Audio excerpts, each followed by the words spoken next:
The youngest successful rappers in history of music. How old are you, both of you? Both 13. Both 13. How surprised are you that here you are? I mean, in such a short time. Worst thing for me is I can't please all my girls, all the girls out there. I'll help you out. Call me if I help. In this video, we will talk about the Kris Kross duo who every kid was crazy for. The guys who set the trend to wear their pants backwards, which Eminem even referenced in the song My Name Is. Got pissed off and ripped Pamela Lee's tits off and smacked her so hard I knocked her clothes backwards like Kris Kross. Both of their names were Kris, so naturally the Kris portion of their name made a lot of sense. But where did the Kross come from? According to Chris Smith's mother, it was from a name that Kelly himself earned when he was a few years younger. Per a 1992 Washington Post profile, Smith's parents recalled that Kelly loved applesauce so much that a teacher affectionately called him Krissy Krossy Applesaucy. How did they choose their names? Kelly chose Mac Daddy and Smith was Daddy Mac. It essentially originates from Mac, a term that signified a man that gets a lot of women.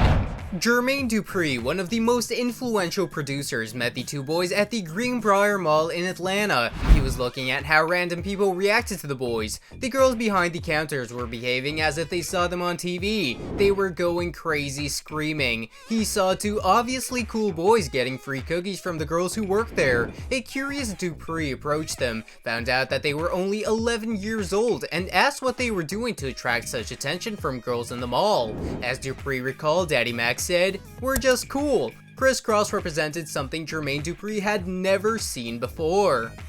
You gotta understand people out there. Kris Kross weren't rappers. They weren't kids walking around with demos. They weren't trying to be rappers. They weren't trying to be singers. When I met them, I said, "What do y'all do?" Dupri explains, "We just cool." I was like, damn, get these guys a record fast.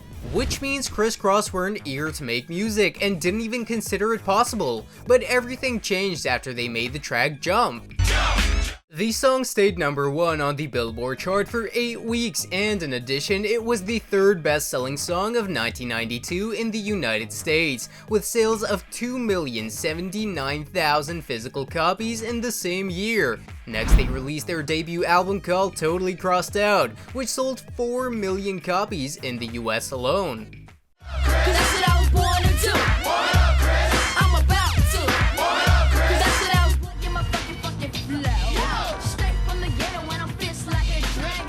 Have you any idea just how successful you are? Well, I mean, we try not to think about that kind of stuff. The duo introduced the trend of wearing pants backwards. They were fanatics of wearing clothes backwards, from t-shirts to jeans and caps. The debut album cover shows the pair with both their jeans and New York sports jerseys on backwards. Their video would also be a poignant example as to why many other people in the 90s began sporting their clothes backwards. They were such a force in the trend that they are almost always cited as the creators of it. How does that work when, like, you gotta pee? How do you do that? We just unbuckle our belts because our pants are so And big in it the drops waist. down, Yeah. and it works. Okay, you don't have your shoes on backwards, by the way. Nah. That's it. One thing, you're still at school or not? We have tutors on the road with us. DJ Smurf, for example, saw a bunch of guys at his college who were their fans of their music, but the guys didn't care. After all, they met Michael Jackson in 1992 and even went on tour with him.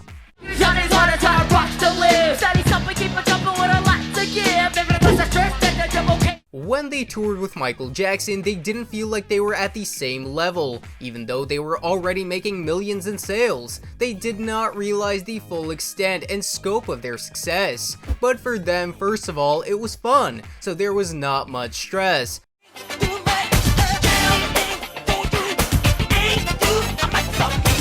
Basically, while we was out there, we just kicked it, had a little fun, played a little basketball. Yeah. Really, that was it. But it was pretty cool. We just talked about a lot of different things. Sure. Pertaining to music business and stuff like that. The guys were covered in fame and glory and won awards one after the other. First of all, we want to thank God for making all this happen. We just gonna try to make the album better than the first one. Yeah. Exactly. In 1993, they released an album called The Bomb, which was successful, but despite trying to make the second album better, it was not as successful as the first release. I know you hear me coming, so you best to watch your back.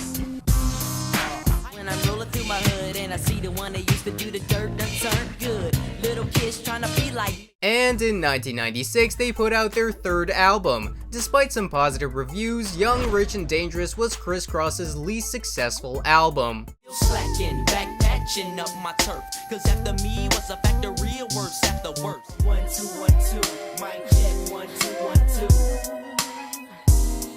2. 1 2. The group separated sometime after their third album and went on to solo careers. Many people believe this is due to the fact that the guys have grown up and their voice became more mature, and the vibe was just not the same. And so Kelly and Smith began writing and producing albums.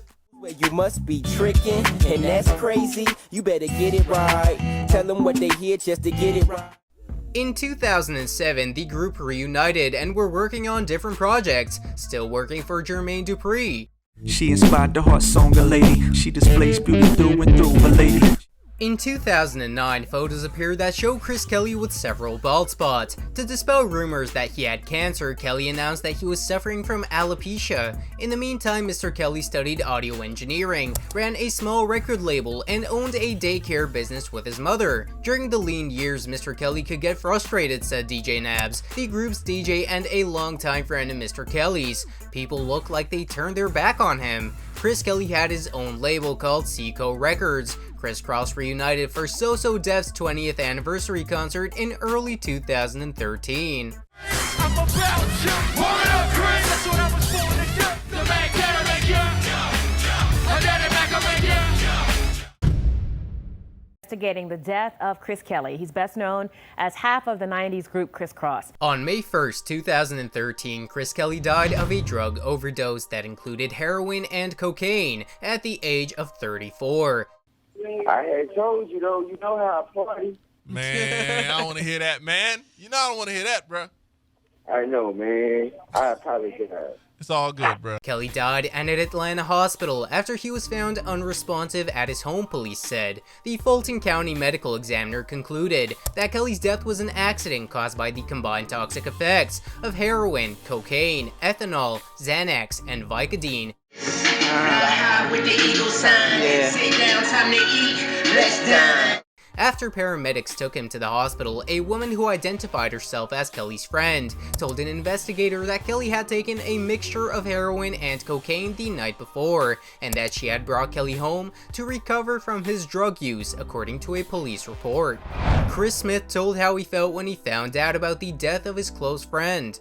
"You just kind of freeze. For me to just look back and think about it, I just froze. I probably froze and the whole world just kind of went silent. I really don't remember anything too much from that moment that I first got the news. I don't remember a whole lot after that, cause your mind just goes. I just locked myself away and I didn't want to be around anybody. I tried to absorb it the best I could. I never lost anybody that close to me in my life. Somebody that every day of your life, we were brothers."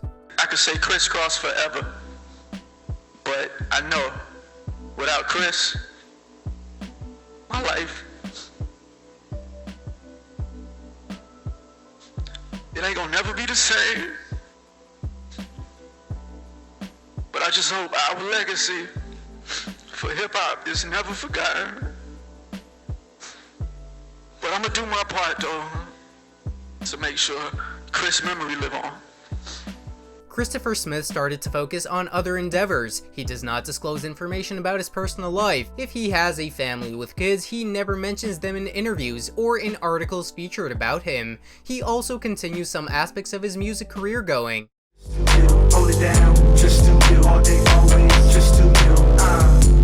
I recommend you check out the next video about how 50 Cent trolled his opponents. Thank you all for watching, subscribe to the channel, and I'll see you soon.